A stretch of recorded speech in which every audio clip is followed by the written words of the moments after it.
My burden is ನನ್ನ ಭಾರ ಏನಪ್ಪಾ ಅಂದ್ರೆ primarily this evening, this afternoon, something special ಈ ಸಮಯದಲ್ಲಿ ಒಂದು ವಿಶೇಷವಾದಂಥ ಸಂದೇಶವನ್ನ ಹಂಚಿಕೊಳ್ಳುವುದಾಗಿದೆ. for those whom we know, whom we come across, ಮುಖ್ಯವಾಗಿ ನನಗೆ ಪರಿಚಿತರಾದ ಅಥವಾ ನಾವು ಭೇಟಿಯಾಗುವ ಜನರಲ್ಲಿ ಕೆಲವರು who may not make it into the kingdom of God in the final day. ಕೊನೆಯ ದಿನದಲ್ಲಿ ದೇವರ ರಾಜ್ಯಕ್ಕೆ ಸೇರದೆ ಇರಬಹುದಾದಂಥ ಜನರಿಗಾಗಿ ಇರುವಂತ ಸಂದೇಶವನ್ನು ಹೊತ್ತು ತಂದಿದ್ದೇನೆ. There's a song that families sometimes sing, will the circle be unbroken? ಕೆಲವೊಮ್ಮೆ ಕುಟುಂಬಗಳು ಪ್ರಾರ್ಥನೆಗಾಗಿ ಒಟ್ಟಾಗಿ ಸೇರುವಾಗ ಹಾಡುವಂತ ಒಂದು ಹಾಡು ಈ ರೀತಿಯಾಗಿದೆ, ನಮ್ಮ ವೃತ್ತವು ತುಂಡಾಗದೆ ಪೂರ್ಣವಾಗಿ ಇರುತ್ತದೆಯೇ. By and by, the sweet by and by, where the family all meeting together for family prayer, all the children there. ಆ ದಿನದಲ್ಲಿ, ಆ ಮಧುರ ದಿನದಲ್ಲಿ ಎಂಬುವಂತ ಹಾಡು. ಈಗ ಕುಟುಂಬ ಪ್ರಾರ್ಥನೆಗಾಗಿ ಕುಟುಂಬವು ಸೇರುವಾಗ ಎಲ್ಲಾ ಮಕ್ಕಳು ಅಲ್ಲಿ ಸೇರುತ್ತಾರೆ. And years later the children have grown up and left home, and then one day Christ comes. ಅನೇಕ ವರ್ಷಗಳ ನಂತರ ಮಕ್ಕಳು ದೊಡ್ಡವರಾಗಿ ಮನೆ ಬಿಟ್ಟು ಹೋಗಿರುತ್ತಾರೆ. ನಂತರ ಒಂದು ದಿನ ಕ್ರಿಸ್ತನು ತಿರುಗಿ ಬರುತ್ತಾನೆ. And there are gaps in that family. Some people are not converted, some people are not in God's kingdom. ಆಗ ಕುಟುಂಬದಲ್ಲಿ ಬಿರುಕು ಏರ್ಪಟ್ಟಿರುತ್ತದೆ. ಕುಟುಂಬದ ಕೆಲವು ಸದಸ್ಯರು ಮಾನಸಾಂತರ ಹೊಂದಿರುವುದಿಲ್ಲ, ಅವರಲ್ಲಿ ಕೆಲವರು ದೇವರ ರಾಜ್ಯಕ್ಕೆ ಸೇರಿರುವುದಿಲ್ಲ. So it's very important that we take this seriously. ಇದನ್ನು ಗಂಭೀರವಾಗಿ ಪರಿಗಣಿಸುವಂತದ್ದು ಬಹಳ ಪ್ರಮುಖವಾಗಿದೆ. In our immediate family, no one should be missing in the final day when Christ comes again. ಕ್ರಿಸ್ತನು ತಿರುಗಿ ಬರುವ ಕೊನೆಯ ದಿನದಲ್ಲಿ ನಮ್ಮ ಸ್ವಂತ ಕುಟುಂಬವು ಅಲ್ಲಿ ಸೇರುವಾಗ ಅಲ್ಲಿ ಯಾರೂ ಕೂಡ ತಪ್ಪಿ ಹೋಗಬಾರದು. And many of you are fortunate that you have ನೀವೆಲ್ಲ ಧನ್ಯರು, ಯಾಕಂದ್ರೆ understood these truths when your children are small or recently married. ನೀವು ಧನ್ಯರು, ಏಕೆಂದರೆ ನಿಮ್ಮ ಮಕ್ಕಳು ಚಿಕ್ಕವರಾಗಿದ್ದಾರೆ ಅಥವಾ ನೀವು ಇತ್ತೀಚೆಗೆ ಮದುವೆಯಾಗಿದ್ದೀರಿ ಮತ್ತು ನೀವು ಈ ಸತ್ಯಾಂಶವನ್ನು ಈಗಲೇ ಅರ್ಥ ಮಾಡಿಕೊಂಡಿದ್ದೀರಿ. I'm very thankful that I understood this before I got married. ನಾನು ಕೃತಜ್ಞತನಾಗಿದ್ದೇನೆ, ಯಾಕಂದ್ರೆ ಮದುವೆ ಆಗುವ ಮುನ್ನವೇ ನಾನು ಈ ಸತ್ಯವನ್ನು ಅರ್ಥ ಮಾಡಿಕೊಂಡಿದ್ದೆ. So that my burden was that every one of my ನನ್ನ ಭಾರ ಏನಪ್ಪಾ ಅಂತಂದ್ರೆ children should be in God's kingdom and be useful to God while they're on earth. ನನ್ನ ಎಲ್ಲಾ ಮಕ್ಕಳು ದೇವರ ರಾಜ್ಯಕ್ಕೆ ಬಾಧ್ಯರಾಗಿರಬೇಕು, ಇಹಲೋಕದಲ್ಲಿದ್ದಾಗ ದೇವರಿಗೆ ಪ್ರಯೋಜನಕಾರಿಯಾಗಿರಬೇಕು. That should be our burden for every one of our children. ನಮ್ಮ ಎಲ್ಲಾ ಮಕ್ಕಳಿಗಾಗಿ ನಾವು ಈ ರೀತಿಯ ಭಾರವನ್ನೇ ಹೊಂದಿಕೊಂಡಿರಬೇಕು. Sometimes we take so many things for granted. I find that with many believers. ಕೆಲವೊಮ್ಮೆ ನಾವು ಅನೇಕ ಸಂಗತಿಗಳನ್ನು ಸಮ್ಮತಿಸಿಕೊಳ್ಳುತ್ತೇವೆ. ಇದನ್ನ ನಾನು ಅನೇಕ ವಿಶ್ವಾಸಿಗಳಲ್ಲಿ ಕಂಡುಕೊಂಡಿದ್ದೇನೆ. They don't believe that Jesus meant what he said.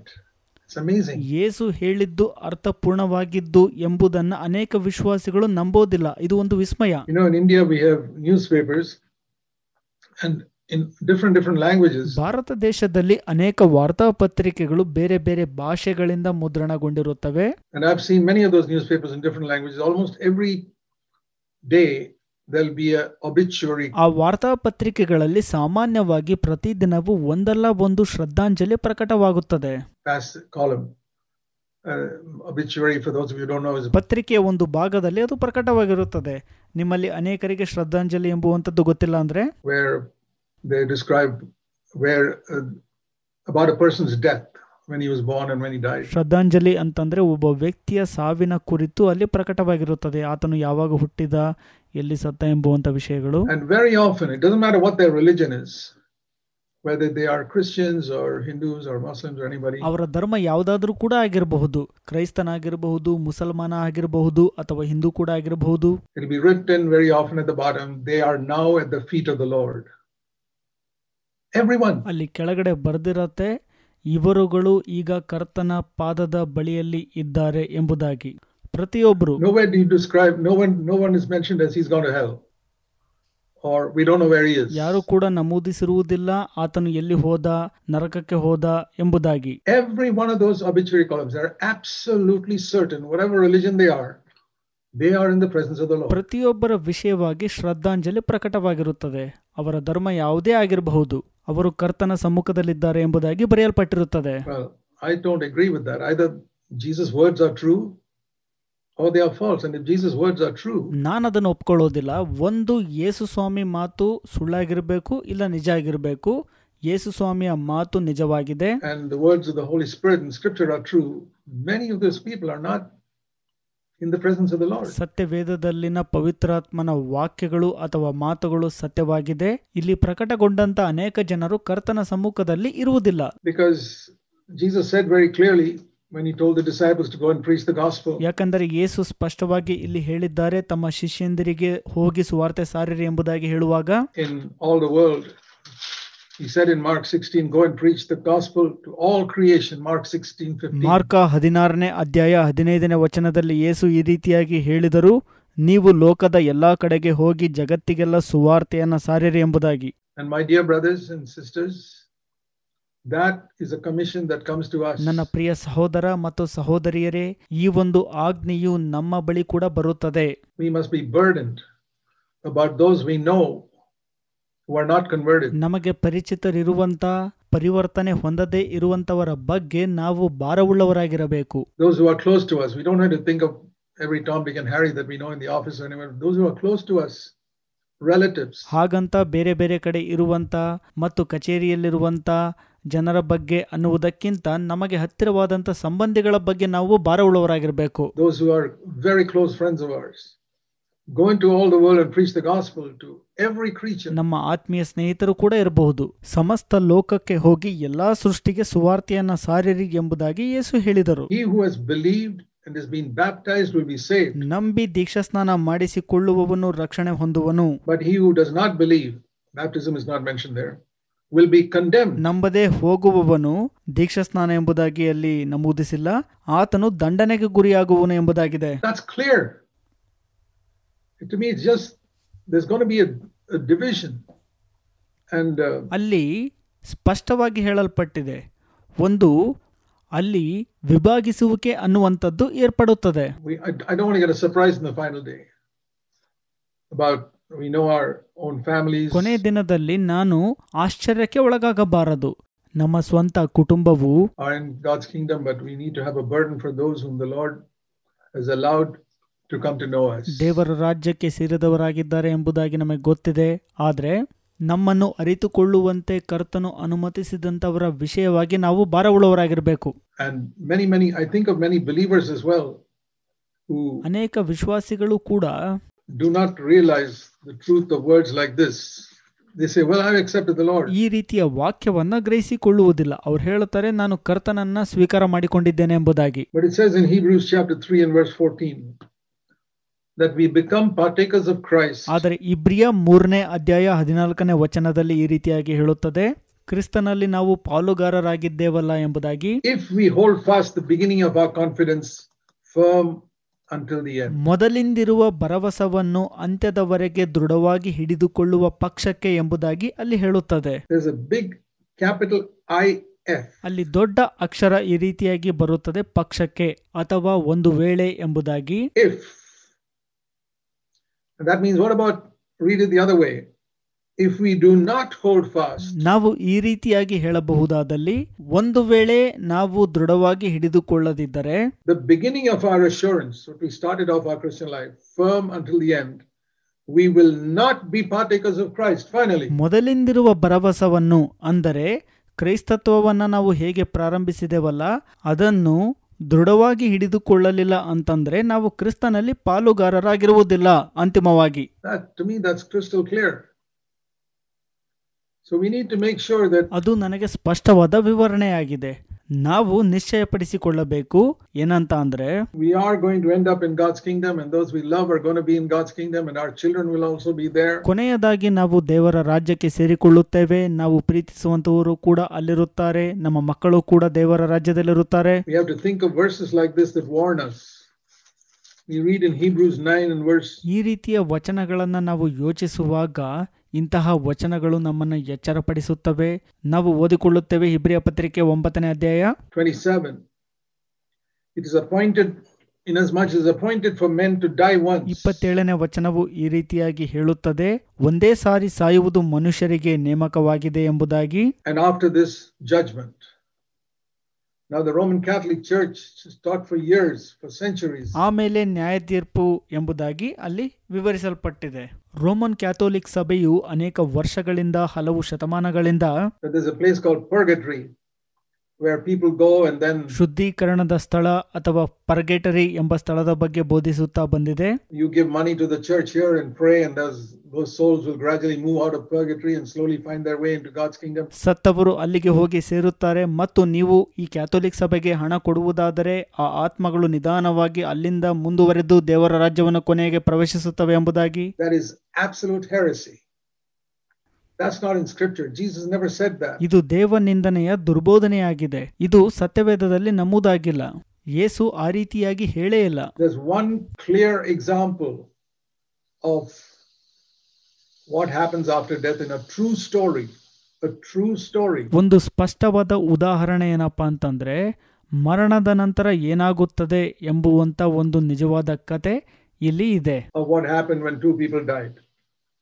Luke chapter 16 we read about, you know, the story of the rich man and Lazarus. ಇಬ್ಬರು ವ್ಯಕ್ತಿಗಳು ಸತ್ತ ನಂತರ ಏನಾಗುತ್ತೆ ಎಂಬುದಾಗಿ ಲೂಕ 16ನೇ ಅಧ್ಯಾಯದಲ್ಲಿ ಐಶ್ವರ್ಯವಂತನು ಮತ್ತು ಲಾಜರನ ಕುರಿತು ಕತೆ ನಿಮಗೆ ಗೊತ್ತಿದೆ. They were both Jewish people. They were both descendants of Abraham. ಇವರಿಬ್ಬರು ಯಹೂದ್ಯರು, ಇಬ್ಬರು ಅಬ್ರಹಾಮನ ಸಂತತಿಯವರು.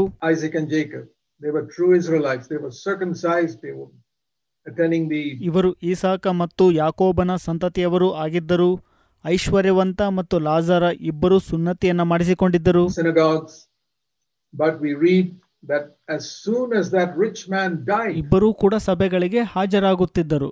ಆದರೆ ನಾವು ಓದುತ್ತೇವೆ ಆ ಐಶ್ವರ್ಯವಂತನು ಸತ್ತ ತಕ್ಷಣ, despite his having visited the synagogue every Saturday and probably knowing the scriptures, he went to hell immediately. ಆತನು ಪ್ರತಿ ಶನಿವಾರ ಸಭೆಗೆ ಹಾಜರಾಗುತ್ತಿದ್ದನು, ಉಪದೇಶಗಳನ್ನು ಅರಿದು ಕುಡಿದಿದ್ದನು, ಆದರೆ ಸತ್ತ ತಕ್ಷಣವೇ ನರಕದಲ್ಲಿ ಬಿದ್ದಿದ್ದನು. Before the doctor could certify that he is dead, the man was in hell. ವೈದ್ಯರು ಪ್ರಮಾಣೀಕರಿಸುವ ಮೊದಲೇ ಈ ಮನುಷ್ಯನು ನರಕದಲ್ಲಿ ಬಿದ್ದಿದ್ದನು. And the next day when his funeral was being conducted and all the rabbis and all were praising him for what a wonderful man he is. ಆದರೆ ಮಾರನೇ ದಿನ ಆತನ ಅಂತ್ಯಕ್ರಿಯೆಗೆ ಅನೇಕ ರಬ್ಬಾಯಿಗಳು ಬಂದು ಆತನು ಎಂತಹ ದೊಡ್ಡ ವ್ಯಕ್ತಿ ಎಂಬುದಾಗೆಲ್ಲ ಹೊಗಳುತ್ತಿದ್ದರು. And saying that he is at the feet of the Lord, he was burning in hell. ಆತನು ಕರ್ತನ ಪಾದದ ಬಳಿಯಲ್ಲಿದ್ದಾನೆ ಎಂಬುದಾಗೆಲ್ಲ ಹೇಳುತ್ತಿದ್ರು.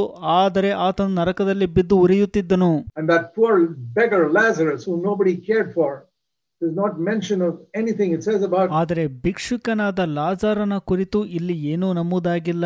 ಆತನ ವಿಷಯವಾಗಿ ಅಲ್ಲಿ ಯಾರು ಕೂಡ ಕಾಳಜಿ ವಹಿಸಿಲ್ಲ. These two people in Luke 16, that the rich man died and he was buried. It's mentioned there, Luke 16:22. ಲೂಕ 16ನೇ ಅಧ್ಯಾಯ 22ನೇ ವಚನದಲ್ಲಿ ಈ ರೀತಿಯಾಗಿ ಹೇಳಿದೆ, ಐಶ್ವರ್ಯವಂತನು ಸತ್ತನು ಮತ್ತು ಹೂಣಲ್ಪಟ್ಟನು ಎಂಬುದಾಗಿ. But about Lazarus' death, there's no mention about his burial at all. What happened to him? ಆದರೆ ಲಾಜರನು ಸತ್ತಾಗ ಆತನನ್ನು ಹೂಣಲ್ಪಟ್ಟಿರುವ ಬಗ್ಗೆ ಇಲ್ಲಿ ನಮೂದೇ ಆಗಿಲ್ಲ. ಹಾಗಾದ್ರೆ ಏನಾಯ್ತಲ್ಲ ಅವನಿಗೆ? Nobody cared for him. Somebody probably took his body up and threw it into the. ಯಾರು ಕೂಡ ಆತನ ವಿಷಯವಾಗಿ ಕಾಳಜಿ ವಹಿಸಿಲ್ಲ. ಒಂದು ವೇಳೆ ಆತನ ದೇಹವನ್ನ ಕೆಲವರು ತೆಗೆದುಕೊಂಡು ಹೋಗಿ some waste ground somewhere and threw some mud over it. That was it. But it says the angels, Luke 16:22, carried him into paradise. ಯಾವುದೋ ಒಂದು ಜಾಗದಲ್ಲಿ ಆ ದೇಹವನ್ನ ಬಿಸಾಕಿ ಅದರ ಮೇಲೆ ಮಣ್ಣು ಹಾಕಿರಬಹುದು. ಲೂಕ 16ನೇ ಅಧ್ಯಾಯ 22ನೇ ವಚನ ಈ ರೀತಿಯಾಗಿ ಹೇಳುತ್ತೆ, ದೇವದೂತರು ಆತನನ್ನ ತೆಗೆದುಕೊಂಡು ಪರದೇಶಕ್ಕೆ ಒಯ್ದರು ಎಂಬುದಾಗಿ. So this is the only place in the Gospels where Jesus clearly says of what happened to two people. ಸುವಾರ್ತೆಗಳ ಇದೊಂದೇ ಭಾಗದಲ್ಲಿ ಯೇಸು ಸ್ಪಷ್ಟವಾಗಿ ಹೇಳಿದ್ದಾರೆ ಇಬ್ಬರು ವ್ಯಕ್ತಿಗಳು ಸತ್ತ ನಂತರ ಏನಾಗತ್ತೆ ಅಂತ. Immediately after they died, and it had nothing to do with ಈ ಇಬ್ಬರು ವ್ಯಕ್ತಿಗಳು ಸತ್ತ ನಂತರ doctrinal differences. This rich man and Lazarus believed exactly the same doctrine. ಸಿದ್ಧಾಂತಗಳ ವ್ಯತ್ಯಾಸದ ಕುರಿತು ಏನೂ ಮಾಡ್ಲಿಕ್ಕಾಗಲಿಲ್ಲ. ಐಶ್ವರ್ಯವಂತನು ನಂಬಿಕೊಂಡಿದ್ದ ಸಿದ್ಧಾಂತವನ್ನೇ ಲಾಜರನು ನಂಬಿದ್ದನು. They believed in the God who delivered the Israelites from ಅವರು ಈ ರೀತಿಯಾಗಿ ನಂಬಿದ್ದರು, ದೇವರು ಇಸ್ರಾಯೇಲರನ್ನ ಬಿಡಿಸಿದರು ಎಂಬುದಾಗಿ. Egypt, and they were God's people and all that. But ಐಗುಪ್ತದಿಂದ ದೇವಜನರನ್ನ ಬಿಡಿಸಿದರು ಎಂಬುದಾಗಿ ನಂಬಿದ್ದರು. one of those persons who thought himself to be God's people ended up in hell, and he ತಾನು ಕೂಡ ದೇವ ಜನ ಎಂಬುದಾಗಿ ಎಣಿಸಲ್ಪಟ್ಟಂತ ಮನುಷ್ಯನು ನರಕದಲ್ಲಿ ಕೊನೆಗೊಂಡಿದ್ದನು ಮತ್ತು ಆತನು has been burning in hell for the last 2000 years. ಕಳೆದ 2000 ವರ್ಷಗಳಿಂದ ನರಕದಲ್ಲಿ ಉರಿಯುತ್ತಿದ್ದಾನೆ. Don't forget that. And he is still crying out for water. ಅದನ್ನು ಯಾವತ್ತೂ ಮರಿಬೇಡ್ರಿ. ಇನ್ನೂ ಕೂಡ ಆತನು ನೀರಿಗಾಗಿ ಗೋಗರೆಯುತ್ತಿದ್ದಾನೆ, ಅಳುತ್ತಿದ್ದಾನೆ. It's only his soul, but he feels it. And can you think of all the regret he has? the opportunities he had. ಅಲ್ಲಿ ಆತನ ಪ್ರಾಣವು ಮಾತ್ರ ಇರುತ್ತದೆ, ಆದರೆ ಆತನು ಆ ಉರಿಯನ್ನು ಅನುಭವಿಸುತ್ತಾನೆ. ಆತನಿಗಿದ್ದಂಥ ಅವಕಾಶಗಳ ಕುರಿತು, ಆತನ ಮರಗುವಿಕೆಯ ಕುರಿತು ನೀವು ಯೋಚಿಸುತ್ತೀರಾ? On earth that he missed out on, and he's concerned about his brothers. ಈ ಲೋಕದಲ್ಲಿ ಆತನು ಅವನ್ನೆಲ್ಲ ತಪ್ಪಿಸಿಕೊಂಡನು, ಈಗ ತನ್ನ ಸಹೋದರರ ಕುರಿತು ನೆನೆಸುತ್ತಾನೆ. He says, tell son Lazarus, because ಮತ್ತು ಲಾಜರನನ್ನು ಕೂಡ ನೆನೆಸುತ್ತಾನೆ. he says in Luke 16 verse 28, I got 5 brothers. ಲೂಕ 16ನೇ ಅಧ್ಯಾಯ 28ನೇ ವಚನದಲ್ಲಿ ಆತನು ಹೇಳುತ್ತಾನೆ, ನನಗೆ 5 ಮಂದಿ ಸಹೋದರರಿದ್ದಾರೆ ಎಂಬುದಾಗಿ. Please let Lazarus go and warn them, because they will warn them. ಲಾಜರನನ್ನು ಅವರ ಬಳಿ ಕಳುಹಿಸಿಕೊಟ್ಟು ಅವರನ್ನ ಎಚ್ಚರಿಸುವಂತೆ ಕೇಳಿಕೊಳ್ಳುತ್ತಾನೆ. So that they don't come to this place of torment. Abraham said, no, they've got the Bible. ಅವರು ಈ ಯಾತನೆಯ ಸ್ಥಳಕ್ಕೆ ಬಾರದಿರಲಿ ಎಂಬುದಾಗಿ ಹೇಳುವಾಗ ಅವರ ಬಳಿ ಧರ್ಮಶಾಸ್ತ್ರವು ಗ್ರಂಥವು ಇದೆಯಲ್ಲ ಎಂಬುದಾಗಿ ಅಬ್ರಹಾಮನು ಹೇಳ್ತಾನೆ. So this is Abraham's answer is, they have got the Bible. ಇದು ಅಬ್ರಹಾಮನ ಉತ್ತರವಾಗಿತ್ತು, ಅವರ ಬಳಿ ಸತ್ಯವೇದವು ಅಂದರೆ ಗ್ರಂಥಗಳು ಇದೆಯಲ್ಲ ಎಂಬುದಾಗಿ. Luke 16:29, let them read the Bible. ಲೂಕ 16:29ರಲ್ಲಿ ಅಬ್ರಹಾಮನು ಈ ರೀತಿ ಹೇಳ್ತಾನೆ, ಅವರು ಅವುಗಳನ್ನ ಕೇಳಲಿ, ಓದಿಕೊಳ್ಳಲಿ ಎಂಬುದಾಗಿ. Let them hear what God's word says. There's no need for any angel or man to go back. ದೇವರು ಹೇಳುವಂತದ್ದನ್ನ ಅವರು ಕೇಳಿಕೊಳ್ಳಲಿ, ಯಾವ ದೇವದೂತನಾಗಲಿ ಮನುಷ್ಯನಾಗಲಿ ಹೋಗಿ ಹೇಳೋ ಅವಶ್ಯಕತೆ ಇಲ್ಲ ಎಂಬುದಾಗಿ ಹೇಳ್ತಾನೆ. After death to warn them, hey fellas, you know what the Bible says is true. ಕೇಳಿರಿ, ಸತ್ಯವೇದ ಹೇಳುವಂತದ್ದು ಸತ್ಯ ಎಂಬುದಾಗಿ ಎಚ್ಚರಿಸುವ ಅವಶ್ಯಕತೆ ಇಲ್ಲ ಎಂಬುದಾಗಿ ಹೇಳ್ತಾನೆ. There's an eternal hell, there's an eternal heaven. There's no need for that. If they don't believe the Bible, ನಿತ್ಯತ್ವದ ನರಕ ಇದೆ, ನಿತ್ಯತ್ವದ ಪರಲೋಕ ಇದೆ ಎಂಬುದಾಗಿ ಎಚ್ಚರಿಸುವ ಅವಶ್ಯಕತೆ ಇಲ್ಲ. ಅವರು ಸತ್ಯವೇದವನ್ನ ನಂಬಲಿಲ್ಲ ಅಂದ್ರೆ they will not, no matter what, whoever comes and tells them, they'll not believe. But he said in verse 30, ಯಾರು ಬಂದು ಏನೇ ಹೇಳಿದ್ರು ಅವರು ನಂಬೋದಿಲ್ಲ ಎಂಬುದಾಗಿ ಹೇಳುತ್ತಾನೆ ಅಬ್ರಹಾಮನು. 30ನೇ ವಚನದಲ್ಲಿ ಈ ರೀತಿ ಹೇಳ್ತಾನೆ. Now listen to this. This rich man finally understands. ಕೇಳಿಸಿಕೊಳ್ಳ್ರಿ ಇದನ್ನ. ಈ ಐಶ್ವರ್ಯವಂತನು ಕಡೆಯದಾಗಿ ಇದನ್ನು ಅರ್ಥ ಮಾಡಿಕೊಂಡನು. Why he is in hell. ತಾನು ನರಕದಲ್ಲಿ ಯಾಕೆ ಬಿದ್ದಿದ್ದೇನೆ ಎಂಬುದಾಗಿ. Listen to the gospel being preached from hell. ನರಕದಿಂದ ಆ ಐಶ್ವರ್ಯವಂತನು ಬೋಧಿಸುವ ಸುವಾರ್ತೆಯನ್ನ ಕೇಳಿಸಿಕೊಳ್ಳಿರಿ. Abraham, if someone goes from the dead to preach to them, then they will repent. ಆ ಐಶ್ವರ್ಯವಂತನು ಈ ರೀತಿಯಾಗಿ ಹೇಳ್ತಾನೆ, ಅಬ್ರಹಾಮನೇ, ಸತ್ತವರ ಕಡೆಯಿಂದ ಒಬ್ಬನು ಅವರ ಬಳಿಗೆ ಹೋದರೆ ಅವರು ದೇವರ ಕಡೆಗೆ ತಿರುಗಿಕೊಳ್ಳುವರು ಎಂಬುದಾಗಿ. Then they will turn from their sin. He knows it's because he didn't turn from his sin. ಅವರು ಪಾಪದಿಂದ ತಿರುಗಿಕೊಳ್ಳುತ್ತಾರೆ ಅಬ್ರಹಾಮನ ಎಂಬುದಾಗಿ ಹೇಳಿದನು. ಆತನಿಗೆ ಗೊತ್ತಾಯಿತು ತಾನು ಪಾಪಗಳಿಂದ ತಿರುಗಿಕೊಳ್ಳಲಿಲ್ಲ ಎಂಬುದಾಗಿ. That he is in hell. That's the gospel. If they do not repent, ಅದಕ್ಕಾಗಿ ಆತನು ನರಕದಲ್ಲಿದ್ದಾನೆ. ಇದೇ ಸುವಾರ್ತೆ. ಅವರು ಒಂದು ವೇಳೆ ಮಾನಸಾಂತರ ಪಡೆದಿದ್ದರೆ, if they do not turn from their sin, if they do not turn from their selfish, ಅವರು ತಮ್ಮ ಸ್ವಾರ್ಥತೆಯಿಂದ ಮತ್ತು ಪಾಪದಿಂದ ತಿರುಗಿಕೊಳ್ಳಲಿಲ್ಲವಾದರೆ, worldly way of life towards God, no matter what religion they preach, ದೇವರ ಕಡೆಗೆ ಲೋಕದ ಜೀವಿತವನ್ನ ಹೊಂದಿದ್ದರೆ, ಅವರು ಯಾವ ಧರ್ಮವನ್ನು ಬೋಧಿಸಿದರೂ ಕೂಡ, no matter how much they read the Bible and go to the church or synagogue regularly, they are going to land up with me here. ಅವರು ಸತ್ಯವೇದವನ್ನು ಎಷ್ಟೇ ಓದಿದರೂ ಸಭೆಗೆ ಸತತವಾಗಿ ಹಾಜರಾದರೂ ಕೂಡ ಕೊನೆಯದಾಗಿ ನನ್ನ ಜೊತೆ ನರಕದಲ್ಲಿ ಬೀಳುತ್ತಾರೆ ಎಂಬುವಂತ ಸತ್ಯವನ್ನು ಅರಿತುಕೊಂಡನು. So please send somebody to warn them, and listen to Abraham's reply in Luke 16:31. ದಯಮಾಡಿ ಯಾರನ್ನಾದರೂ ಎಚ್ಚರಿಸಲು ಕಳಿಸು ಎಂಬುದಾಗಿ ಹೇಳುವಾಗ ಅಬ್ರಹಾಮನ ಪ್ರತಿಕ್ರಿಯೆಯನ್ನು ನೋಡ್ರಿ. ಲೂಕ 16:31ರಲ್ಲಿ, if they don't read the Bible, if they don't believe the Bible, even if somebody rises from the dead, ಅವರು ಸತ್ಯವೇದವನ್ನು ಓದಲಿಲ್ಲ ಅಂದರೆ ಮತ್ತು ಸತ್ಯವೇದವನ್ನು ನಂಬಲಿಲ್ಲ ಅಂದರೆ, ಸತ್ತು ಹೋಗಿದ್ದವನೊಬ್ಬನು ಜೀವಿತನಾಗಿ ಎದ್ದರೂ ಸಹ they will not be convinced. Jesus has now risen from the dead. ಅವರು ಒಪ್ಪುವುದಿಲ್ಲ. ಯೇಸು ಈಗ ಮರಣದಿಂದ ಎದ್ದು ಬಂದಿದ್ದಾರೆ. But they are not convinced because you see the tremendous emphasis. ಅವರು ಅದನ್ನ ಒಪ್ಪುವುದಿಲ್ಲ. ಇದನ್ನ ನೀವು ನೋಡ್ರಿ, ಇಲ್ಲಿ ಒತ್ತಿ ಹೇಳುವಂತದ್ದನ್ನ. To two things that people in hell give to.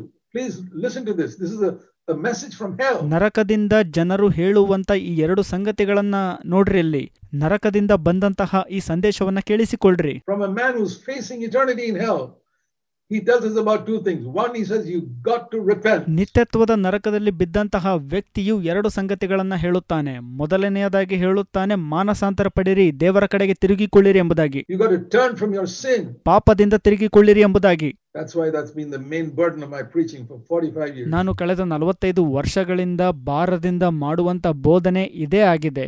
ಅಂದರೆ ಇದೇ ವಿಷಯಕ್ಕೆ ಸಂಬಂಧಪಟ್ಟದ್ದಾಗಿದೆ. And the second thing is that both Abraham repeatedly says, ಎರಡನೇ ಸಂಗತಿ ಏನಪ್ಪಾ ಅಂದ್ರೆ ಅಬ್ರಹಾಮನು ಇಲ್ಲಿ ಪದೇ ಪದೇ ಹೇಳುವಂತದ್ದೇನಪ್ಪಾ ಅಂದ್ರೆ the Bible verse 29, the Bible verse 31. Those days it was Moses and the prophets. That means from Genesis 29 ಮತ್ತು 31ನೇ ವಚನದಲ್ಲಿ ಸತ್ಯವೇದ ಎಂಬುದಾಗಿ ಒತ್ತಿ ಹೇಳುತ್ತಾನೆ ಅಬ್ರಹಾಮನು. ಆ ಸಮಯದಲ್ಲಿ ಮೋಶೆ ಮತ್ತು ಪ್ರವಾದಿಗಳು ಅಂದರೆ ಆದಿಕಾಂಡದಿಂದ the first book of Moses all the way to Malachi, the last prophet. He's talking about the 39 books of the Old Testament. ಹಳೆ ಪ್ರವಾದಿಯಾದ ಮಲಾಕಿವರೆಗೂ ಹೇಳುವಂತದ್ದು. ಅಬ್ರಹಾಮನು ಇಲ್ಲಿ ಹಳೆ ಒಡಂಬಡಿಕೆಯಲ್ಲಿನ 39 ಪುಸ್ತಕಗಳ ಕುರಿತು ಹೇಳುತ್ತಿದ್ದಾನೆ. Today we have got 66 books of the whole Bible. Notice the emphasis in heaven to the Bible. ಈ ದಿನ ನಾವು ಸತ್ಯವೇದದ 66 ಪುಸ್ತಕಗಳನ್ನು ಹೊಂದಿದ್ದೇವೆ. ಪರಲೋಕದಲ್ಲಿ ಏನು ಒತ್ತಿ ಹೇಳುತ್ತೆ ಎಂಬುದಾಗಿ ಇಲ್ಲಿ ಗುರುತಿಸ್ರಿ, ಸತ್ಯವೇದ ಎಂಬುದಾಗಿ ಹೇಳುತ್ತೆ. They got the Bible. Let them read that. If they don't listen to what's written in the Bible, even if someone rises from the dead, they will not believe. ಅವರು ಸತ್ಯವೇದವನ್ನು ಹೊಂದಿದ್ದಾರೆ, ಅದನ್ನು ಓದಿಕೊಳ್ಳಲಿ ಎಂಬುದಾಗಿ ಹೇಳುತ್ತೆ. ಸತ್ಯವೇದದಲ್ಲಿ ಬರೆದಿರುವಂತದ್ದನ್ನು ಅವರು ನಂಬಲಿಲ್ಲ ಅಂದ್ರೆ ಸತ್ತು ಎದ್ದು ಹೋದಂತ ವ್ಯಕ್ತಿಯನ್ನು ಕೂಡ ಅವರು ನಂಬೋದಿಲ್ಲ ಅಂತ ಹೇಳ್ತಾನೆ. Very important to read what's written in Scripture. Hebrews chapter 9 verse 27. ಸತ್ಯವೇದದಲ್ಲಿ ಬರೆದಿರುವಂತದ್ದನ್ನು ಓದಿಕೊಳ್ಳುವುದು ಬಹಳ ಪ್ರಮುಖವಾಗಿದೆ. ಇಬ್ರಿಯ ಪತ್ರಿಕೆ 9ನೇ ಅಧ್ಯಾಯ 27ನೇ ವಚನ ನೋಡಿಕೊಳ್ಳಿರಿ. It is appointed unto men once to die and after that the judgment. Now if you go to Google, ಒಬ್ಬ ಮನುಷ್ಯನು ಒಂದೇ ಸಾರಿ ಸಾಯುವುದು, ನಂತರ ನ್ಯಾಯ ತೀರ್ಪು ಎಂಬುದಾಗಿ ಅಲ್ಲಿ ಹೇಳುತ್ತೆ. ನೀವು ಅಂತರ್ಜಾಲದಲ್ಲಿ ಗೂಗಲ್ಗೆ ಹೋಗೋದಾದ್ರೆ and search for people who've gone to heaven and hell and come back, ನೀವು ಪರಲೋಕ ಮತ್ತು ನರಕಕ್ಕೆ ಹೋಗಿ ಬಂದಂತವರನ್ನ ಹುಡುಕುವುದನ್ನ ನೀವು ನೋಡೋದಾದ್ರೆ, believe me, I checked it, there are 10 million. ನಾನು ಪರೀಕ್ಷೆ ಮಾಡಿ ನೋಡಿದ್ದೀನಿ ಅದನ್ನ, ನನ್ನನ್ನ ನಂಬ್ರಿ, ಅಲ್ಲಿ 10 ಲಕ್ಷಕ್ಕೂ ಹೆಚ್ಚು links given there. ಲಿಂಕ್ಗಳು 10 million ತೆರೆಯಲ್ಪಡುತ್ತವೆ. 10 ಲಕ್ಷಕ್ಕೂ ಹೆಚ್ಚು ಲಿಂಕ್ಗಳು. Every one of it is a lie. ಪ್ರತಿಯೊಂದು ಸುಳ್ಳಿಂದ ಕೂಡಿದೆ. I don't believe any of these people who say they've gone to heaven or hell and come back. ಅಲ್ಲಿ ಪರಲೋಕಕ್ಕೆ ಹೋಗಿ ನರಕಕ್ಕೆ ಹೋಗಿ ವಾಪಸ್ ಬಂದಿದ್ದಾರೆ ಎಂದು ಹೇಳುವಂತ ಜನರನ್ನ ನಾನು ನಂಬೋದಿಲ್ಲ. They're just making money, fooling people. The thing is, I have met Christians. ಅವರು ಜನರನ್ನ ಇದರಿಂದ ಮೂರ್ಖರನ್ನಾಗಿ ಮಾಡಿ ಹಣ ಸಂಪಾದನೆ ಮಾಡ್ತಿದ್ದಾರೆ. ನಾನು ಅನೇಕ ಕ್ರೈಸ್ತರನ್ನ ಭೇಟಿಯಾಗಿದ್ದೇನೆ who believe this type of rubbish. Why do they believe it? Just like Abraham said, they don't read the Bible. ಅವರು ಇಂತಹ ವ್ಯರ್ಥ ವಿಷಯಗಳನ್ನ ನೋಡಿ ನಂಬಿಕೊಂಡು ಕೂತಿದ್ದಾರೆ. ಯಾಕೆ ಇದನ್ನ ನಂಬಿಕೊಂಡು ಕೂತಿದ್ದಾರೆ? ಅವರು ಸತ್ಯವೇದವನ್ನ ಓದದೇ ಇರೋದರಿಂದ. They don't believe the Bible. They go to the internet more than they read the Bible. I want to ask you. ಅವರು ಸತ್ಯವೇದವನ್ನ ನಂಬೋದಿಲ್ಲ. ಅವರು ಸತ್ಯವೇದವನ್ನ ಓದೋದಕ್ಕಿಂತ ಹೆಚ್ಚಾಗಿ ಅಂತರ್ಜಾಲಗಳಿಗೆ ಹೋಗಿ ಹುಡುಕ್ತಾರೆ. ನಾನು ನಿಮಗೊಂದು ಪ್ರಶ್ನೆ ಕೇಳಿಕ್ಕೆ ಇಷ್ಟಪಡ್ತೇನೆ. How many of you know the news more than what God has to say to you through the Bible every day? ಪ್ರತಿನಿತ್ಯ ದೇವರು ನಿಮ್ಮೊಟ್ಟಿಗೆ ಏನ್ ಹೇಳಲಿಕ್ಕೆ ಇಷ್ಟಪಡ್ತಾರೆ ಅನ್ನುವುದನ್ನ ಕೇಳಿಸಿಕೊಳ್ಳುವುದಕ್ಕಿಂತ ಹೆಚ್ಚು ವಾರ್ತೆಯನ್ನ ಯಾರು ನೋಡಲು ಇಷ್ಟಪಡುತ್ತೀರಿ? I want to tell you, I don't care whether you're an NCCF or any other church, you are in danger. ನೀವು NCCF ಸಭೆಗೆ ಅಥವಾ ಬೇರೆ ಸಭೆಗೆ ಸೇರಿದವರಾಗಿರಬಹುದು, ನಾನು ನಿಮಗೆ ಹೇಳಕ್ ಇಷ್ಟಪಡ್ತೇನೆ, ನೀವು ಅಪಾಯದಲ್ಲಿದ್ದೀರಿ. If you don't know the scriptures and you don't respect the scriptures, you don't know what danger you are facing, my dear brothers sisters. My duty to tell you that. ನಿಮಗೆ ಸತ್ಯವೇದ ಗೊತ್ತಿಲ್ಲ ಅಂತಂದ್ರೆ, ನೀವು ಸತ್ಯವೇದವನ್ನ ಗೌರವಿಸುತ್ತಿಲ್ಲ ಅಂತಂದ್ರೆ, ನನ್ನ ಪ್ರಿಯ ಸಹೋದರ ಸಹೋದರಿಯರೇ, ನೀವು ಎಂತಹ ಅಪಾಯವನ್ನ ಎದುರಿಸುತ್ತಿದ್ದೀರಿ ಎಂಬುದಾಗಿ ನಿಮಗೆ ಗೊತ್ತಿಲ್ಲ. ನನ್ನ ಕರ್ತವ್ಯ ಹೇಳುವಂತದ್ದು ಹೇಳ್ತಾ ಇದ್ದೀನಿ. And don't believe all these lies of people who say they've gone to heaven or hell and come back. There was only one man who I know definitely. ಪರಲೋಕ ಮತ್ತು ನರಕಕ್ಕೆ ಹೋಗಿ ಬಂದಂತವರಿದ್ದಾರೆ ಎಂದು ಸುಳ್ಳನ್ನು ಹೇಳುವಂತ ಜನರನ್ನ ನೀವು ನಂಬಬೇಡ್ರಿ. ನನಗೆ ಗೊತ್ತಿರುವಂತ ಒಬ್ಬ ಮನುಷ್ಯನು ನಿಶ್ಚಯವಾಗಿ went to heaven. Jesus of course came from heaven, but who went to, we know that Moses and Elijah came on the mount. ಪರಲೋಕಕ್ಕೆ ಹೋಗಿದ್ದಾನೆ. ಯೇಸು ಸ್ವಾಮಿ ಕೂಡ ಪರಲೋಕದಿಂದ ಬಂದಂತವರಾಗಿದ್ದಾರೆ. ಮೋಶೆ ಮತ್ತು ಎಲಿಯರು ಬೆಟ್ಟದ ಮೇಲೆ ಒಂದು ದರ್ಶನದಲ್ಲಿ to speak to Jesus, and they spoke about his departure in Jerusalem. But ಯೇಸುವಿನ ಸಂಗಡ ಮಾತನಾಡಲಿಕ್ಕಾಗಿ ಬಂದರು ಮತ್ತು ಅವರು ಯೆರೂಸಲೇಮಿನಲ್ಲಿ ಯೇಸುವು ಮರಣ ಹೊಂದಬೇಕಾದ ವಿಚಾರವಾಗಿ ಮಾತಾಡುತ್ತಿದ್ದರು. Peter and James and John, they don't tell us anything about talking to Moses and Elijah, what they heard there.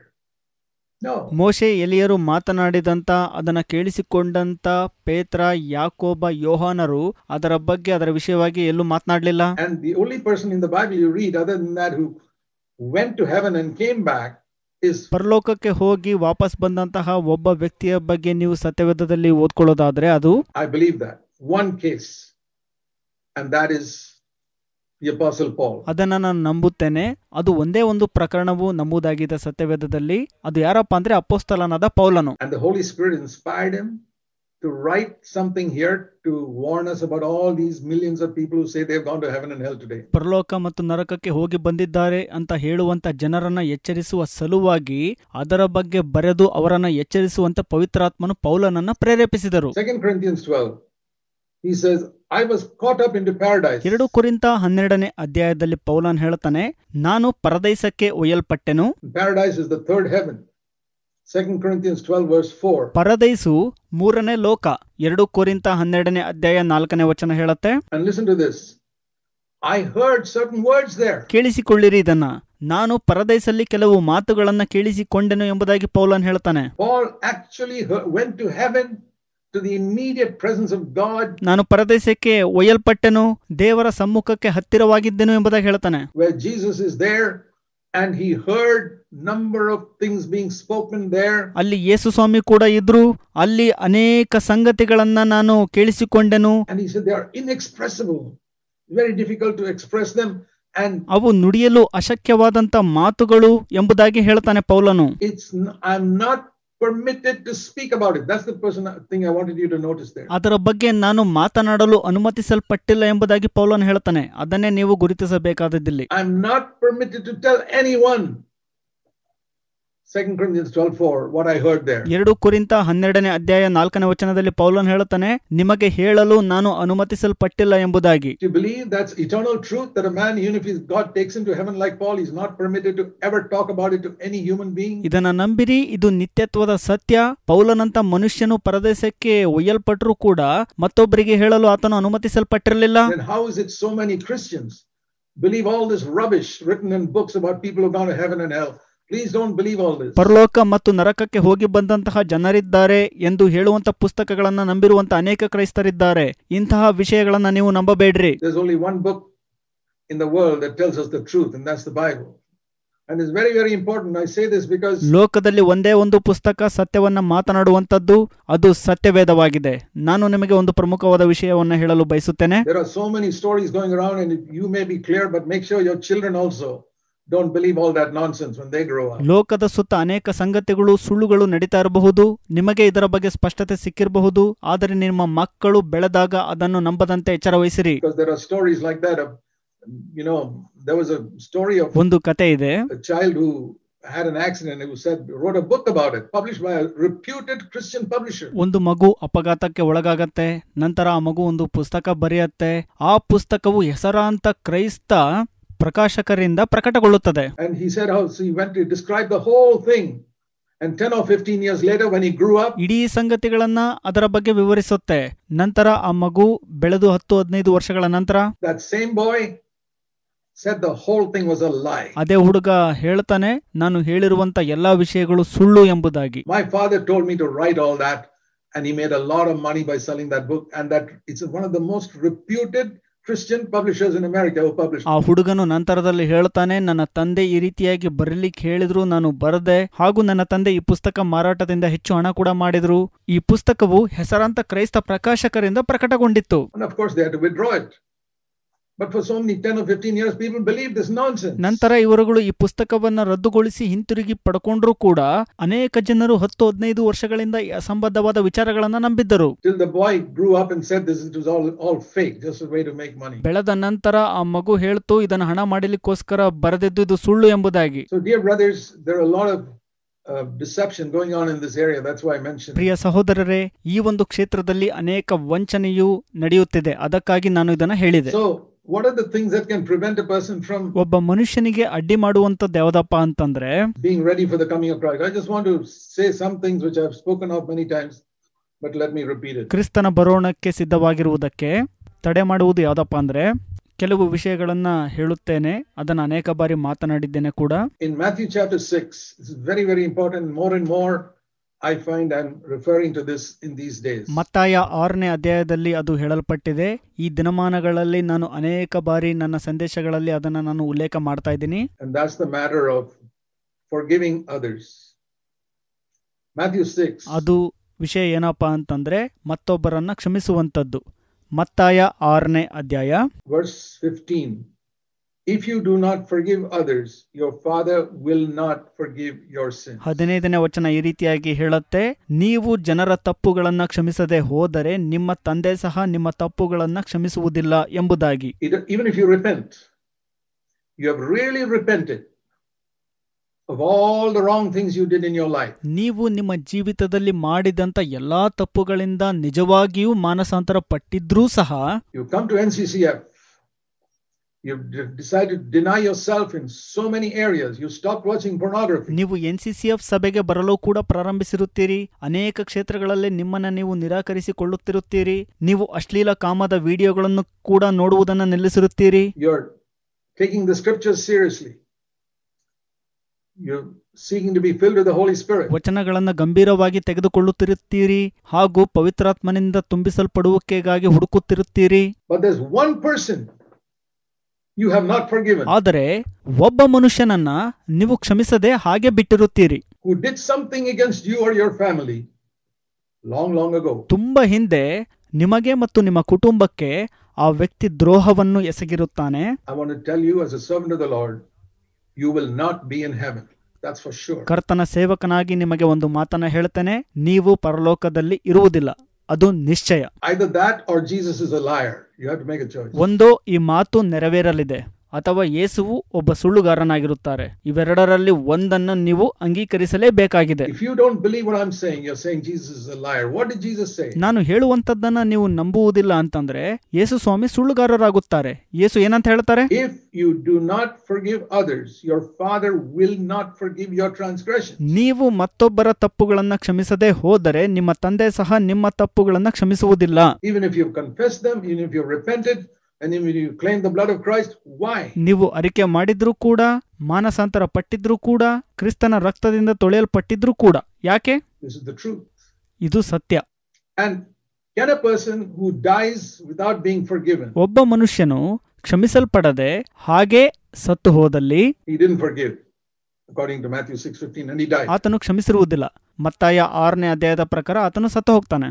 Is there some place after death, like the Roman Catholics say in purgatory, where you can then set that matter right and forgive somebody and get into God's presence? ಸತ್ತ ನಂತರ ಆತನು ಬೇರೊಂದು ಕಡೆಗೆ Roman Catholic ಜನರು ಹೇಳುವ ಹಾಗೆ ಪರ್ಗೆಟರಿ ಅಥವಾ ಶುದ್ಧೀಕರಣ ಸ್ಥಳಕ್ಕೆ ಹೋಗಿ ಸಂಗತಿಯನ್ನು ಅಲ್ಲಿ ಸರಿಪಡಿಸಿ ಆಮೇಲೆ ದೇವರ ಸನ್ನಿಧಿಗೆ ಹೋಗಿ ಸೇರಲು ಸಾಧ್ಯವಿದೆಯೋ? Anyone who does not forgive others actually believes in something like that. ಯಾರಾದರೂ ಮತ್ತೊಬ್ಬರನ್ನ ಕ್ಷಮಿಸದೇ ಇದ್ದಲ್ಲಿ ಈ ರೀತಿಯ ಸಂಗತಿಗಳನ್ನ ನಂಬಬೇಕಾಗುತ್ತದೆ. Because he thinks, yeah, it'll happen.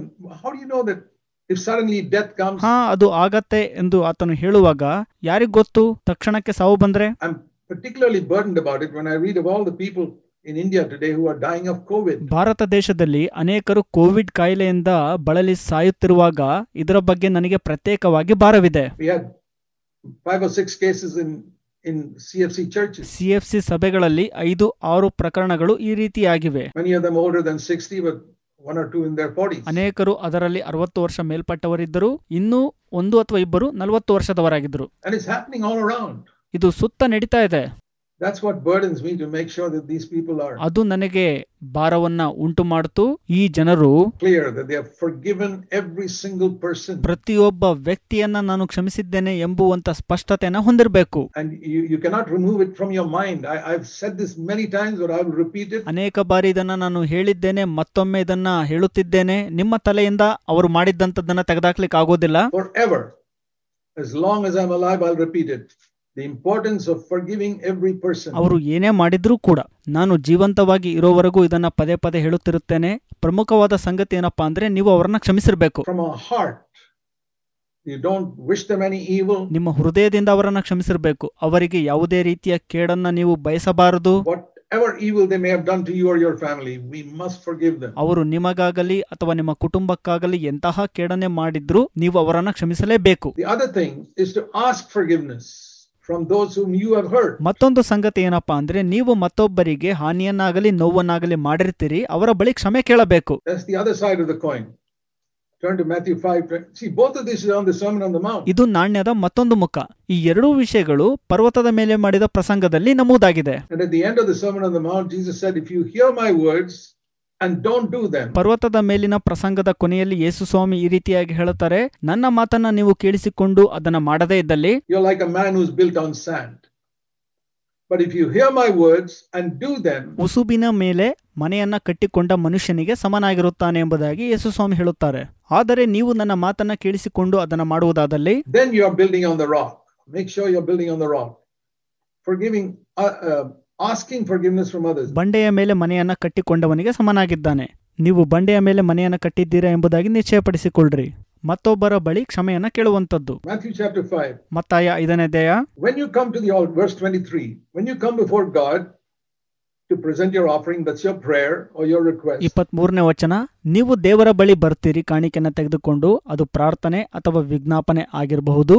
And there you remember that your brother has got something against you. Matthew 5:23. ಮತ್ತಾಯ 5:23 ಹೇಳುತ್ತೆ, ಅಲ್ಲಿ ನಿಮಗೆ ನೆನಪಾಗತ್ತೆ ನಿನ್ನ ಸಹೋದರನ ಮನಸ್ಸಿನಲ್ಲಿ ನಿನ್ನ ಮೇಲೆ ಏನೋ ವಿರೋಧವಿದೆ ಅಂತ. Why does he have something against you? Because you did something to hurt him or his family, or in some way, or you cheated him, or you robbed him, or do something. ಯಾಕೆ ಆತನ ಮನಸ್ಸಿನಲ್ಲಿ ನಿಮ್ಮ ಬಗ್ಗೆ ವಿರೋಧವಿದೆ? ನೀವು ಆತನಿಗೇನೋ ಮೋಸ ಮಾಡಿರಬಹುದು, ಆತನಿಂದ ಕಳ್ಳತನ ಮಾಡಿರಬಹುದು, ಆತನಿಗಾಗಲಿ ಆತನ ಕುಟುಂಬಕ್ಕಾಗಲಿ ನೋವು ಹಾನಿ ಮಾಡಿರಬಹುದು. And what should you do? Stop praying. ನೀವೇನ್ ಮಾಡ್ಬೇಕಾಗ? ಪ್ರಾರ್ಥನೆ ಮಾಡುವುದನ್ನ ನಿಲ್ಲಿಸಿರಿ. Have you seen Jesus saying stop praying? If you realize you've hurt somebody, ಪ್ರಾರ್ಥನೆ ಮಾಡುವಂತದ್ದನ್ನ ನಿಲ್ಲಿಸಿರಿ ಎಂಬುದಾಗಿ ಯೇಸು ಹೇಳುವಂತದ್ದನ್ನ ನೋಡಿದ್ದೀರಾ? ನೀವು ಮತ್ತೊಬ್ಬರಿಗೆ ನೋವನ್ನ ಮಾಡಿದ್ದೀರಿ ಎಂಬುದಾಗಿ ಗ್ರಹಿಸಿಕೊಂಡಾಗ and you've not asked his forgiveness, stop praying. God's not going to listen to you. ಇನ್ನು ಅವರ ಬಳಿ ನೀವು ಕ್ಷಮೆ ಕೇಳಿಲ್ಲ ಅಂತಂದ್ರೆ ಪ್ರಾರ್ಥನೆಯನ್ನ ನಿಲ್ಲಿಸಿರಿ. ಕೂಡಲೇ ದೇವರು ನಿಮ್ಮ ಪ್ರಾರ್ಥನೆಯನ್ನ ಕೇಳಿಸಿಕೊಳ್ಳುವುದಿಲ್ಲ. Leave your offering there. Go first. Be reconciled to your brother. ನಿನ್ನ ಕಾಣಿಕೆಯನ್ನ ಅಲ್ಲೇ ಬಿಟ್ಟು ಮೊದಲು ಹೋಗಿ ನಿನ್ನ ಸಹೋದರನ ಸಂಗಡ ಒಂದಾಗು ಎಂಬುದಾಗಿ ಅಲ್ಲಿ ಹೇಳಲ್ಪಟ್ಟಿದೆ. Because you hurt him, then come and present your offering. And what if you die in that condition without being reconciled? ಯಾಕಂದರೆ ನೀವು ಆತನಿಗೆ ನೋವನ್ನ ಪಡಿಸಿದ್ದರಿಂದ ನಂತರ ಬಂದು ಕಾಣಿಕೆಯನ್ನು ಒಪ್ಪಿಸಿರಿ. ನೀವು ಆತನ ಸಂಗಡ ಒಂದಾಗದೆ ಆ ಸಮಯದಲ್ಲಿ ಸತ್ತರೆ, then you come to present your offering in eternity before God and says, I can't accept it. I can't accept your life into heaven. ಆಗ ನಿತ್ಯತ್ವದಲ್ಲಿ ನೀವು ದೇವರ ಮುಂದೆ ಕಾಣಿಕೆಯನ್ನು ತೆಗೆದುಕೊಂಡು ಹೋಗುವಾಗ ದೇವರು ಹೇಳ್ತಾರೆ, ನಿನ್ನನ್ನು ನಾನು ಪರಲೋಕದೊಳಗೆ ಒಪ್ಪಿಕೊಳ್ಳಲು ಅಥವಾ ಸ್ವೀಕಾರ ಮಾಡಿಕೊಳ್ಳಲು ಆಗೋದಿಲ್ಲ ಅಂತ. Because you did not settle with somebody there. ಯಾಕಂದರೆ ನೀವು ಮತ್ತೊಬ್ಬರ ಸಂಗಡ ಒಂದಾಗಿಲ್ಲ, ಅದಕ್ಕಾಗಿ ಎಂಬುದಾಗಿ ದೇವರು ಹೇಳ್ತಾರೆ. Now what if you tried your best and the guy did not respond? Well, the Bible says in Romans 12, ನೀವು ಎಲ್ಲಾ ಪ್ರಯತ್ನಗಳನ್ನ ಮಾಡ್ತೀರಿ ಆ ವ್ಯಕ್ತಿಯೊಟ್ಟಿಗೆ ಒಂದಾಗಲಿಕ್ಕೆ, ಆದ್ರೆ ಆ ವ್ಯಕ್ತಿಯಿಂದ ಸರಿಯಾದ ಪ್ರತಿಕ್ರಿಯೆ ಬರೋದಿಲ್ಲ. ಪರವಾಗಿಲ್ಲ, ರೋಮ 12ನೇ ಅಧ್ಯಾಯ ಹೇಳುತ್ತೆ, verse 18, if possible, as much as it depends on you. 18ನೇ ವಚನ ಈ ರೀತಿಯಾಗಿ ಹೇಳುತ್ತೆ, ಸಾಧ್ಯವಾದರೆ ನಿಮ್ಮಿಂದಾಗುವ ಮಟ್ಟಿಗೆ ಎಂಬುದಾಗಿ. Be at peace with all men. That's the only verse in the Bible which says do this if possible. ಎಲ್ಲರ ಸಂಗಡ ಸಮಾಧಾನದಿಂದಿರು ಎಂಬುದಾಗಿ ಹೇಳುತ್ತೆ.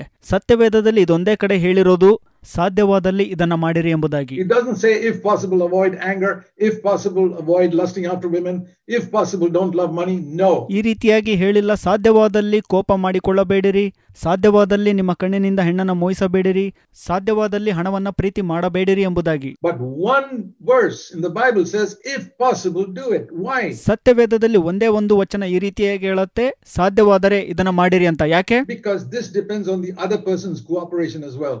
You can't be at peace with somebody if the other person doesn't want it. ಯಾಕಂದರೆ ಇದು ಮತ್ತೊಬ್ಬರ ಸಹಕಾರದ ಮೇಲೆ ಅವಲಂಬಿತವಾಗಿದೆ. ನೀವು ಮತ್ತೊಬ್ಬರೊಟ್ಟಿಗೆ ಸಮಾಧಾನದಿಂದಿರಲು ಆಗೋದಿಲ್ಲ, ಅವರಿಂದ ಸಹಕಾರ ಸಿಗಲಿಲ್ಲ ಅಂದ್ರೆ. You can't live condemning yourself because that guy is not willing to be at peace. You've done your part. You've asked his forgiveness. You've forgiven. But he still doesn't want. Then the Bible says forget it. ನಿಮ್ಮನ್ನ ನೀವು ಈ ವಿಷಯವಾಗಿ ಖಂಡಿಸಿಕೊಳ್ಳಬೇಡಿರಿ. ಮತ್ತೊಬ್ಬನಿಗೆ ಸಮಾಧಾನದಿಂದಿರುವುದು ಬೇಕಾಗಿಲ್ಲ.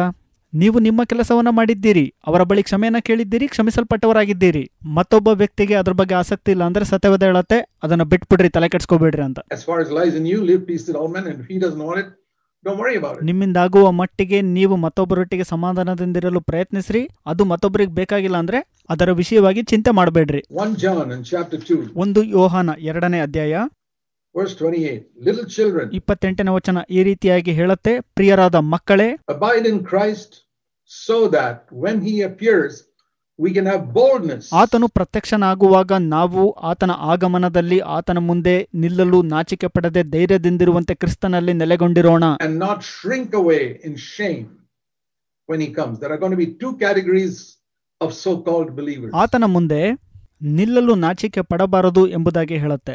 ವಿಶ್ವಾಸಿಗಳು ಎಂದು ಕರೆಯಲ್ಪಡುವವರಲ್ಲಿ 2 ರೀತಿಯ ವರ್ಗಗಳನ್ನು ನಾವು ಕಾಣುತ್ತೇವೆ ಕ್ರಿಸ್ತನು ಬಂದಾಗ. The wise virgins and the foolish virgins.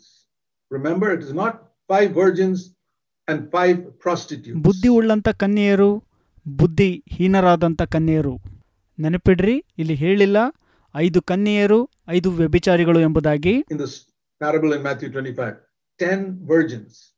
All of them had their lamp burning. ಮತ್ತಾಯ 25ನೇ ಅಧ್ಯಾಯದಲ್ಲಿ 10 ಮಂದಿ ಕನ್ಯೆಯರ ಸಾಮ್ಯ ಇದೆ. ಎಲ್ಲರ ಆರತಿಗಳು ಉರಿಯುತ್ತಿರುತ್ತೆ. But only 5 had an inner light of oil inside. So here it says, ಅದರಲ್ಲಿ 5 ಮಂದಿ ಕನ್ಯೆಯರು ಮಾತ್ರ ಒಳಗಿನ ಜೀವಿತ ಅಂದರೆ ಎಣ್ಣೆಯನ್ನ ತಕ್ಕೊಂಡು ಹೋಗಿರುತ್ತಾರೆ. little children. He's speaking to believers. He's not saying children and ungodly people. No. ಇಲ್ಲಿ ಪ್ರಿಯರಾದ ಮಕ್ಕಳ ಎಂಬುದಾಗಿ ಹೇಳುತ್ತೆ, ಅಂದರೆ ವಿಶ್ವಾಸಿಗಳಿಗೆ. ಇಲ್ಲಿ ಮಕ್ಕಳಿಗೆ ಅಥವಾ ಅದೈವಿಕ ಜನರಿಗೆ ಎಂಬುದಾಗಿ ಹೇಳಿಲ್ಲ. My dear believers, 1 John 2:28. When Jesus appears, some people are going to say, ನನ್ನ ಪ್ರಿಯ ವಿಶ್ವಾಸಿಗಳೇ, 1 ಯೋಹಾನ 2:28. ಯೇಸು ಸ್ವಾಮಿ ಕಾಣಿಸಿಕೊಂಡಾಗ ಕೆಲವು ಜನರು ಈ ರೀತಿಯಾಗಿ ಹೇಳ್ತಾರೆ, yeah Lord, I'm so happy to meet you. Boldness. And the others are going to shrink away in shame at his coming. ಕರ್ತನೇ, ನಿನ್ನನ್ನು ಭೇಟಿಯಾಗುವಂತದ್ದು ಸಂತೋಷ ಎಂಬುದಾಗಿ ಹೇಳ್ತಾರೆ, ದೃಢವಾಗಿರ್ತಾರೆ. ಇನ್ನು ಕೆಲವರು ನಾಚಿಕೆ ಪಟ್ಟು ನಿಲ್ಲಲಾರದೆ ಓಡಿ ಹೋಗ್ತಾರೆ. Why do they shrink away in shame? Because there's something not settled. ಯಾಕೆ ಅವರು ನಾಚಿಕೆ ಪಟ್ಟು ನಿಲ್ಲಲಾರದೆ ಹೋಗುತ್ತಾರೆ? ಯಾಕಂದರೆ ಯಾವುದೋ ಒಂದು ವಿಷಯವನ್ನು ಅವರು ಸರಿಪಡಿಸಿಕೊಂಡಿರುವುದಿಲ್ಲ. It's appointed unto men once to die, after this the judgment. Believers, one last verse, 2 Corinthians chapter 5 verse 10. ಒಬ್ಬ ಮನುಷ್ಯನಿಗೆ ಸಾವು ಒಂದೇ ಬಾರಿ ನೇಮಕವಾಗಿದೆ, ನಂತರ ನ್ಯಾಯ ತೀರ್ಪು. ಪ್ರಿಯ ವಿಶ್ವಾಸಿಗಳೇ, ಒಂದು ಕೊನೆ ವಚನ ಹೇಳಿ ಮುಗಿಸುತ್ತೇನೆ. 2 ಕೊರಿಂಥ 5ನೇ ಅಧ್ಯಾಯ 10ನೇ ವಚನ. Verse 9, first of all, whether we are at home in heaven or absent from home here on earth, we want to be pleasing to the Lord. ಮೊದಲನೆಯದಾಗಿ 9ನೇ ವಚನ ಈ ರೀತಿಯಾಗಿ ಹೇಳುತ್ತದೆ, ನಾವು ದೇಹವೆಂಬ ಮನೆಯಲ್ಲಿ ಇದ್ದರೂ ಸರಿಯೇ, ಅದನ್ನು ಬಿಟ್ಟಿದ್ದರೂ ಸರಿಯೇ, ಕರ್ತನಿಗೆ ಮೆಚ್ಚುಗೆಯಾಗುವವರಾಗಿರಬೇಕು ಎಂಬುದಾಗಿ. Paul says, it doesn't matter to me whether I am at home in heaven or absent from my heavenly home here. ಪೌಲನು ಹೇಳ್ತಾನೆ, ನಾನು ಪರಲೋಕವೆಂಬ ಮನೆಯಲ್ಲಿ ಇದ್ದರೂ ಸರಿಯೇ, ಪರಲೋಕವೆಂಬ ಮನೆಯಲ್ಲಿ ಇಲ್ಲದಿದ್ದರೂ ಸರಿಯೇ. I want to please the Lord. Why? For means because. Why do I want to be pleasing to the Lord? Because I must appear at the judgment seat of Christ. ನಾನು ಕರ್ತನನ್ನು ಮೆಚ್ಚಿಸಬೇಕು ಎಂಬುದಾಗಿ ಹೇಳುತ್ತಾನೆ. ಯಾಕಂದರೆ ನಾನು ಕ್ರಿಸ್ತನ ನ್ಯಾಯಾಸನದ ಮುಂದೆ ಯಥಾಸ್ಥಿತಿಯಲ್ಲಿ ಕಾಣಿಸಿಕೊಳ್ಳಬೇಕು. We will all appear there so that everyone will be rewarded for whatever he did in his body. ನಾವೆಲ್ಲರೂ ಕೂಡ ಅದೇ ರೀತಿ ಕಾಣಿಸಿಕೊಳ್ಳುತ್ತೇವೆ. ಪ್ರತಿಯೊಬ್ಬರೂ ತಮ್ಮ ದೇಹದ ಮುಖಾಂತರ ನಡೆಸಿದ ಪ್ರತಿಯೊಂದಕ್ಕೆ ಪ್ರತಿಫಲವನ್ನು ಹೊಂದುತ್ತಾರೆ. According to what he did, whether good or bad. ತಾನು ಮಾಡಿದ ಪ್ರಕಾರವಾಗಿ, ಅದು ಒಳ್ಳೆಯದಿರಬಹುದು, ಕೆಟ್ಟದ್ದು ಕೂಡ ಇರಬಹುದು. Therefore, I say this about myself too as I preach. Knowing the fear of the Lord, I persuade people. ನಾನು ಬೋಧಕನಾಗಿರುವುದರಿಂದ ನನಗೂ ಕೂಡ ಇದೇ ರೀತಿ ಹೇಳಿಕೊಳ್ಳುತ್ತೇನೆ. ಕರ್ತನ ಭಯವು ನಮಗಿರುವುದರಿಂದ ನಾವು ಮನುಷ್ಯರನ್ನು ಒಡಂಬಡಿಸುತ್ತೇವೆ ಎಂಬುದಾಗಿ. Knowing the fear of the Lord, knowing how serious this is, I persuade people. There was a time when Paul said to the elders in Ephesus after having preached there for 3 years. ಕರ್ತನ ಭಯವು ನನಗಿರುವುದರಿಂದ ಇದರ ಗಂಭೀರತೆಯನ್ನು ನಾನು ಪರಿಗಣಿಸಿ ಮನುಷ್ಯರನ್ನು ಒಡಂಬಡಿಸುತ್ತೇನೆ. ಎಫೆಸದಲ್ಲಿ ಪೌಲನು 3 ವರ್ಷ ಬೋಧನೆ ಮಾಡಿದ ನಂತರ ಅಲ್ಲಿನ ಜನರಿಗೆ ಈ ರೀತಿಯಾಗಿ ಹೇಳುತ್ತಾನೆ, I am innocent of the blood of all men because, this is Acts 20 verse 26 and 27. ಅಪೊಸ್ತಲರ ಕೃತ್ಯಗಳು 20ನೇ ಅಧ್ಯಾಯ 26 ಮತ್ತು 27ನೇ ವಚನದಲ್ಲಿ ಈ ರೀತಿಯಾಗಿ ಪೌಲನು ಹೇಳುತ್ತಾನೆ, ನಿಮ್ಮಲ್ಲಿ ಯಾರಾದರೂ ನಾಶವಾದರೆ ಅದು ನನ್ನ ದೋಷವಲ್ಲ ಅಂತ. I am free from the blood of all men. No one can hold me responsible for their going to hell. ಯಾರಾದರೂ ನರಕಕ್ಕೆ ಹೋದಲ್ಲಿ ಅದು ನನ್ನ ಜವಾಬ್ದಾರಿ ಅಲ್ಲ, ನಾನು ಇದರಿಂದ ದೋಷ ಮುಕ್ತನಾಗಿದ್ದೇನೆ ಎಂಬುದಾಗಿ ಪೌಲನು ಹೇಳುತ್ತಾನೆ.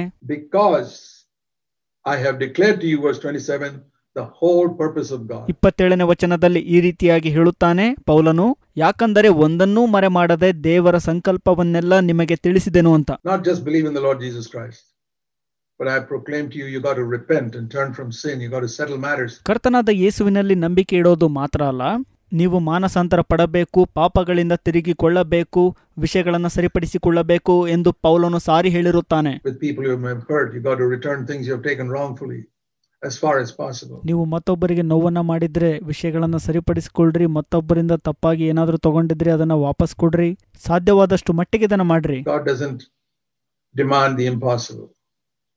as much as it lies in you. ನಿಮಗೆ ಅಸಾಧ್ಯವಾದದ್ದನ್ನು ಮಾಡುವಂತೆ ದೇವರು ನಿಮಗೆ ಎಂದಿಗೂ ಬೇಡಿಕೆ ಇಡುವುದಿಲ್ಲ. ನಿಮಗೆ ಸಾಧ್ಯವಾದಷ್ಟು ಮಟ್ಟಿಗೆ Live at peace with all men. Dear brothers and sisters, please take this seriously. ಎಲ್ಲರೊಟ್ಟಿಗೆ ಸಮಾಧಾನದಿಂದಿರಿ. ಪ್ರಿಯ ಸಹೋದರ ಮತ್ತು ಸಹೋದರಿಯರೇ, ಇದನ್ನು ಗಂಭೀರವಾಗಿ ಪರಿಗಣಿಸಿರಿ. Consider those who are your loved ones whom you know. You never know when death will come. ನೀವು ಪ್ರೀತಿಸುವಂತವರನ್ನ ಹಾಗೂ ನಿಮಗೆ ಪರಿಚಿತರಿರುವಂತವರನ್ನ ಪರಿಗಣಿಸಿರಿ. ಮರಣ ಅನ್ನುವಂಥದ್ದು ಯಾವಾಗ ಬರತ್ತೆ ಗೊತ್ತಿಲ್ಲ. And don't let it be said about you in the final day that you had the opportunity to share something. ಕೊನೆ ದಿನ ನಿಮ್ಮ ಬಗ್ಗೆ ಈ ರೀತಿ ಹೇಳದಿರಲಿ, ಅವರೊಟ್ಟಿಗೆ ಸತ್ಯವನ್ನ ಹಂಚಿಕೊಳ್ಳುವಂತ ಅವಕಾಶ ಇತ್ತು ಅಂತ. The truth with someone, but you wanted to be so popular with that person that you didn't speak the truth. Forget about popularity. Person's eternal destiny is far more important. Let's pray. ಅವರೊಟ್ಟಿಗೆ ನೀವು ಜನಪ್ರಿಯತೆ ಬಯಸಿದ್ದರಿಂದ ನೀವು ಅವರೊಟ್ಟಿಗೆ ಸತ್ಯವನ್ನ ಮಾತನಾಡಲಿಲ್ಲ. ಜನಪ್ರಿಯತೆಯನ್ನ ಮರೆತು ಬಿಡ್ರಿ. ಒಬ್ಬ ಮನುಷ್ಯನ ನಿತ್ಯತ್ವದ ಸ್ಥಳ ಬಹಳ ಮುಖ್ಯವಾಗಿದೆ. ಪ್ರಾರ್ಥನೆ ಮಾಡಿಕೊಳ್ಳೋಣ. Now, if the Lord has reminded you of something to be done, make a note of it and say, Lord, help me not to forget it. ಏನಾದರೂ ಮಾಡುವಂತೆ ಕರ್ತರು ನಿಮಗೆ ಏನಾದರೂ ನೆನಪು ಮಾಡಿದ್ರೆ ಅದನ್ನು ಗುರುತು ಮಾಡಿಟ್ಟುಕೊಳ್ಳಿರಿ.